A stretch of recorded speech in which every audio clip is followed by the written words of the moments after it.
Mike, it's great seeing you, man. But look, right off the top, because I knew you were in Toronto, where the heck are you right now? Well, I took the scenic route home via Las Vegas because that's what a guy does sometimes. I love it, man. Look, you know what? Love you. Love Marianas Trench. Love your music. I got to ask you, man, how does it feel being part of an iconic band that when it comes to pop, rock, and just, bringing the Canadian music scene around the world, how does it feel being part of that? It's legendary, man, for us to watch you guys. Well, first of all, I had no idea we were iconic, but I think I'm going to go buy myself a nicer shirt. Um, but it's really cool to be part of something that's been part of the Canadian music scene for decades now. Our fans are amazing, and that's the only reason we've been able to go so long. They're so loyal, and they keep supporting all of our musical progressions over each album. It's been a heck of a thing so far. But it sounds like, man, as great as the band is, when it comes to creative juices, sometimes you got to go on your own. And that's what we're going to talk about here, too, man, because you've released a solo as an EP or album. It's an EP. I wanted more, but the label was like, "We'll give you an EP, buddy." Why did you decide to record your own EP? It wasn't initially a plan, but during the pandemic, we're sitting at home and I was playing video games and like eating chips and loving it for a minute, and then started going crazy. So my wife and I decided we would do a Christmas song. Perfect way to get back into it. There's no pressure, no expectations. It's not going to be compared to Marianas or anything, which was kind of like the most daunting thing of all. But then once we did that, I had all the software and hardware in place, and then I start getting these ideas, and I'm like, oh my god, I have to. Let's just put this down. Let's just put the idea down and start working. And I was so happy. I was so happy making it. The ideas kept coming and coming. And then once I had a few, I started sending them to like the label. And they're like, well, what do you want to do with these songs? I was like, I don't know. What do you think of them? And then eventually it's like, okay, I want to put them out as Mike. And I didn't really have a choice. And it really made me happier during that time when there was a lot of grayness going on. Actually, that Walking Hill song was sort of like about that hump of the COVID experience that we probably all went through at some point. So, what would you say is the difference between the sound when it comes to, or even lyrically, or story wise? What's the difference between you and the band? Wow. This is the question I didn't want. No, I'm just kidding. Being compared to Marianas is probably the most pressure ever because I almost didn't do it because I didn't want to be compared to Josh. His writing is a whole other level. His singing is the same thing, but I didn't do a theme like the Marianas albums. I did something that was more themed in an emotional way, just about myself and my perspectives on the lack of singularity and emotions in life, how things are complicated, which is the goal in our idea. Meaning, there's a mixture. The end of a day, there's so much going on. You start with hope and positivity and optimism. At the end, it's like you didn't necessarily accomplish all the goals, but you also had some surprises and some things you did, and then like something happened that has you excited for the next day. So it's like I thought that beautiful sunset and transition, but end of a day is a really interesting and comparable emotional experience to life in general. But did So I didn't. I did. So I didn't do it necessarily to compete with Marianas Trench or compare to Marianas Trench. I just did it because I had no choice. And you can compare it any way you want, really, I guess.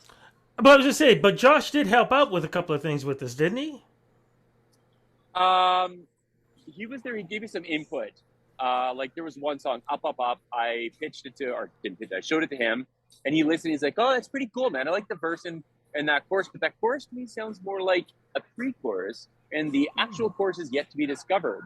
And hearing him put it in that way was not like somebody saying it's not good enough. It's like somebody saying it can be even better, and it's actually exciting to think that there's a part out there waiting that can lift it up.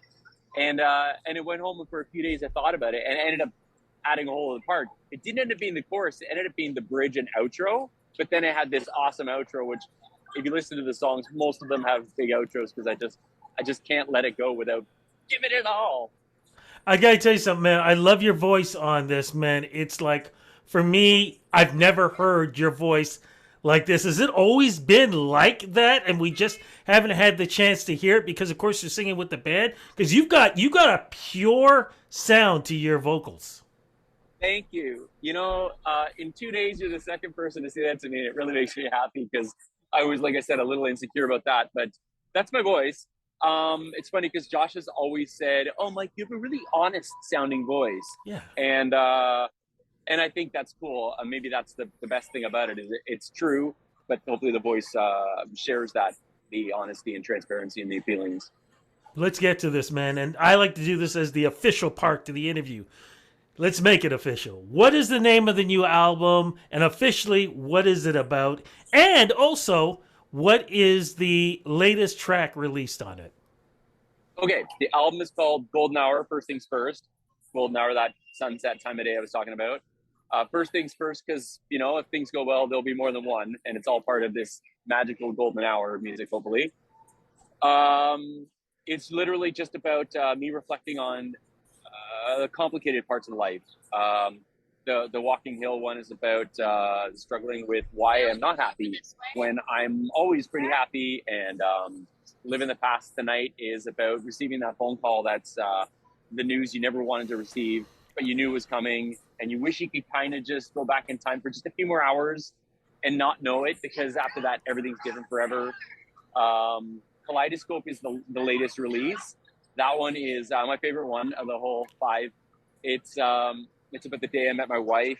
Although I didn't know she was going to be my wife, and we had this really incredible chemistry, as you know by now because we're together. But we met, and it was in New Haven, Connecticut, and we were at a show, and then we hung out, and we were like talking, and it was like, it's not going to work. I know it's going to happen. If we spend more time together, we're going to fall in love, and you live in New York, and I live in Vancouver, and it'll never work, and we'll just break our hearts. So we didn't see each other, and that was that song was about meeting her, leaving that day. But of course, she made it work. She's the best. She's literally the bravest person I know. I love that, man. I hope you do a video for this because I'd love to see this, man. Yeah, it's not that story. There's like visualizers that they took a bunch of pictures and like made them more kaleidoscope-ish, but it'd be pretty cool to do the actual story. Are you kidding, man? That's a movie right there. You know what? Call Hallmark. Since they're doing all those movies, this would be a movie. Are you going to tour this EP? Well, since it's 15 minutes, it might not be enough to justify a tour yet, but we'll see. I mean, if I I do have more songs, so if you put them all out, then at some point, opening would be more the option rather than headlining. All right, man. Look, I know you're in Vegas. We're going to have to wrap this up. But I got to ask you, though, man, any plans for the holidays for the band? Are you guys doing anything? Are you guys going to be touring? God. So the Marianas, we're going to continue to work on the next album, which has been started. Awesome album theme. It might be the coolest one yet if we can pull it off. And then Emily and I, we've done a couple of Christmas songs the last 2 years, and we did another one this year, which is, and this isn't just like, oh, the greatest one ever. It's the greatest one we've ever done. It's the greatest Christmas song ever, actually. It's like an anti-Christmas breakup Christmas song. It's called Wake Me Up on New Year's Day. And it's mostly Emily singing to me, just doing all this music. And it's so cool. It's pop punk. It's like, it's fun. I can't wait to hear it. Oh my God. I think I was just listening to it. We need songs like that, man. I hope it becomes a classic, and I hope when kids are opening up their presents, that's what they hear. They will. They will. Mark my words. I love it. Well, look, man, I'll let you go. I know Elvis is probably somewhere in the crowd, so I want to make sure you get a chance to hang out with him. Thanks so much for making time to speak with me, man. Congratulations on this EP. I'm looking forward to seeing you and the band also. And if by chance we don't get a chance to talk, all the best, man, and hopefully we get a chance to talk in 2023 also. God, it's so good to see you. I missed your face.